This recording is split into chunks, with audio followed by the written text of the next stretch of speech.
ഇപ്പോൾ തേച്ചു പിടിച്ച കുപ്പായം ഇട്ട് വന്നതാണ്, തേച്ച കുപ്പായവും തൊപ്പിയും ഇട്ട് വന്നതാണ്. നാളെ ഇതാ 3 കഷ്ണം തുണി കൊണ്ടുണ്ട് എന്നെ ഒരു പൊതിയൽ. സുബ്ഹാനല്ലാഹ്, എനിക്ക് സ്വന്തം കൊടുക്കാൻ കഴിയില്ല, അന്നാരെങ്കിലും പൊതിഞ്ഞേ പറ്റൂ. 3 കഷ്ണം തുണി കൊണ്ട് എന്നെ പൊതിയുന്നൊരു സമയമുണ്ട്. തേച്ച കുപ്പായമല്ല കേട്ടോ. ഇപ്പോൾ ഞാൻ കണ്ണടയും വെച്ചാ പ്രസംഗിക്കുന്നത്. അന്ന് ഞാൻ പോകുമ്പോൾ എന്റെ കണ്ണിന്റെ മേലെ പരുത്തി വെക്കുന്ന ദിവസമാണ് കേട്ടോ. കണ്ണട മാറ്റി വെച്ചുപോയി, മോതിരം മൂരിപ്പോയി, ഉമ്മമാരെ വളകൾ അഴിച്ചുപോയി, സ്വർണങ്ങളെല്ലാം അഴിച്ചുപോയി, മോതിരങ്ങൾ അഴിച്ചുപോയി, കഴുത്തിക്കെട്ടുന്ന സ്വർണം പോയി, എല്ലാം പോയി. നമ്മുടെ അവയവങ്ങൾക്ക് പരുത്തി വെക്കുന്ന സമയം വരാനുണ്ട്. ഓ മുഅ്മിനീങ്ങളെ, ഇപ്പോൾ ഞാൻ നിങ്ങളെ വീട്ടിൽ വന്നാൽ നിങ്ങളെ കിടക്കയും അതുപോലെ കട്ടിലും നിങ്ങൾ ഒഴിച്ചു തരും. ഞാനവിടെ സുഖസുന്ദരമായി കിടന്നുറങ്ങിയേക്കും. പക്ഷേ എന്റെ മക്കളും എന്റെ ശിഷ്യന്മാരും എന്റെ സ്നേഹിതന്മാരും എന്നെ കൊണ്ടുവന്ന് ഖബറിൽ വെക്കുന്നൊരു സമയമുണ്ട്. കട്ടിലില്ല കേട്ടോ, പലകയില്ല കേട്ടോ, ഓലക്കഷ്ണമില്ല കേട്ടോ, പായ കഷ്ണമില്ല കേട്ടോ, പിന്നെ കിടക്ക, ഫാനില്ല കേട്ടോ, AC ഇല്ല കേട്ടോ. ആ ഖബറിൽ മണ്ണിൽ കൊണ്ടുപോയി എന്നെ അങ്ങ് കിടത്തി. എന്റെ മകൻ എന്റെ കൂടെയില്ല, ഭാര്യയില്ല, മക്കളില്ല, ആരുമില്ല.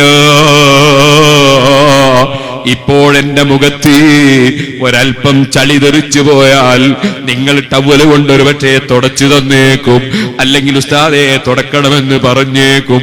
ഖബറിൽ എന്നെ വെക്കുമ്പോ അതാ ചളിമണ്ണ് കുഴച്ചിട്ട് ആ ചളിമണ്ണ് കൊണ്ടുവന്ന് എന്റെ കഫൻ തുണിയൽപ്പം നീക്കിയിട്ട് എന്റെ കബറിനോട് ചേർത്ത് വെക്കുന്നു.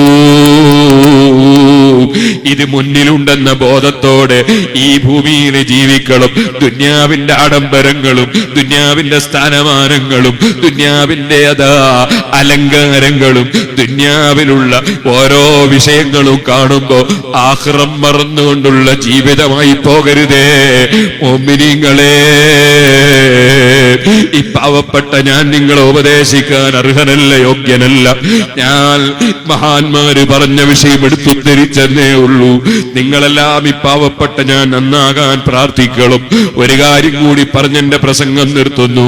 ഞാൻ 2 ദിവസം പാസ്പോർട്ട് ഓഫീസിൽ 2 ദിവസം മുമ്പ് പാസ്പോർട്ട് ഓഫീസിൽ പോയി എന്റെ ചെറിയ മക്കൾക്ക് പാസ്പോർട്ട് എടുക്കാൻ വേണ്ടി പണം കൊടുത്തപ്പോൾ എനിക്ക് റെസീപ്റ്റ് കിട്ടി.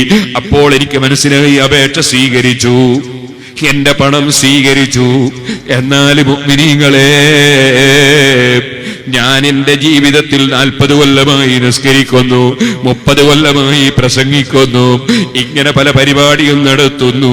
പക്ഷേ എന്റെ റബ്ബ് എന്റെ ഏതെങ്കിലും ഒരു അമല് സ്വീകരിച്ചു എന്നതിന് എനിക്ക് ഇന്ന് വരെ റെസീപ്റ്റ് കിട്ടിയിട്ടില്ല. സ്വീകരിച്ചു എന്നതിന് റെസീപ്റ്റ് കിട്ടിയിട്ടില്ല. എന്റെ ജീവിതത്തിലേക്ക് ധൈര്യത്തോടെ പറയാൻ കഴിയും, അല്ലാഹുവിന്റെ ദീനിനെ കുറിച്ച് ഞാൻ പറയുമ്പോൾ എനിക്ക് ഹക്കാണെന്ന് ബോധ്യപ്പെട്ടതേ ജീവിതത്തിൽ പറഞ്ഞിട്ടുള്ളൂ, തെറ്റാണെന്ന് ബോധ്യപ്പെട്ടതിനെ മാത്രമേ ജീവിതത്തിൽ വിമർശിച്ചിട്ടുള്ളൂ. ഇത് ധൈര്യത്തോടെ പറയാൻ കഴിയും. അല്ലാഹ് കബൂൽ ചെയ്യട്ടെ. അതേസമയം എനിക്ക് ധൈര്യമില്ല. എന്തിനാണ് ധൈര്യമില്ലാത്തത്? എന്റെ ജീവിതത്തിൽ എന്റെ റബ്ബ് കൽപ്പിച്ച എന്തെങ്കിലും നിർബന്ധമോ സുന്നത്തോ എന്റെ ജീവിതത്തിൽ ഒഴിഞ്ഞു പോയിട്ടില്ലെന്ന് പറയാൻ ധൈര്യമില്ല. എന്റെ റബ്ബ് വിരോധിച്ച ഒറ്റ ഹറാമും ഒരു കറാഹത്തും ഞാൻ ചെയ്തിട്ടില്ല എന്ന് പറയാൻ എനിക്ക് ധൈര്യമില്ല. നിങ്ങൾക്കാർക്കെങ്കിലും ധൈര്യമുണ്ടോ? ഞാൻ എന്റെ ജീവിതത്തിൽ അല്ലാഹ് കൽപ്പിച്ചത് ഫർളും സുന്നത്തും ഒഴിച്ചിട്ടില്ലെന്ന് പറയാൻ ധൈര്യമുണ്ടോ? ഹറാമും കറാഹത്തും ചെയ്തിട്ടില്ലെന്ന് പറയാൻ ധൈര്യമുണ്ടോ? ധൈര്യമില്ല എങ്കിലും മുഅ്മിനേ, എപ്പോഴാ വിജയം ആഹ്ലാദിക്കല്? എപ്പോഴാ വിജയത്തിന്റെ സന്തോഷം കൊണ്ടാടല്? എപ്പോഴാ ഞാനൊരു വലിയവനാണെന്ന് ചിന്തിക്കല്? ഇല്ല ഇല്ല. ഫമൻ സുഹ്സിഹാനിൻ നാരി വഉദ്ഖിലൽ ജന്നത ഫഖദ് ഫാസ്. നരകത്തിൽ നിന്ന് മോചിപ്പിക്കപ്പെടുകയും സ്വർഗത്തിൽ 2 കാലും എടുത്തു വെക്കുകയും ചെയ്താൽ ഫഖദ് ഫാസ്, അവൻ പാസായി കഴിഞ്ഞു. അതുവരെ ഒരാൾക്കും ഒരഹങ്കാരത്തിനും അസൂയക്കും ഒരു സ്ഥാനമാനത്തിനും ഒന്നിനും ചിന്തിക്കാൻ അർഹതയില്ല കേട്ടോ. അല്ലാഹുവിനെ ഭയപ്പെട്ട് ജീവിച്ച് മരിക്കണം. അർഹമുർ റഹീമിനായ റബ്ബേ, അതിന് സാധുക്കളായ ഞങ്ങൾക്ക് നീ തൗഫീഖ് തരണം റഹ്മാനെ.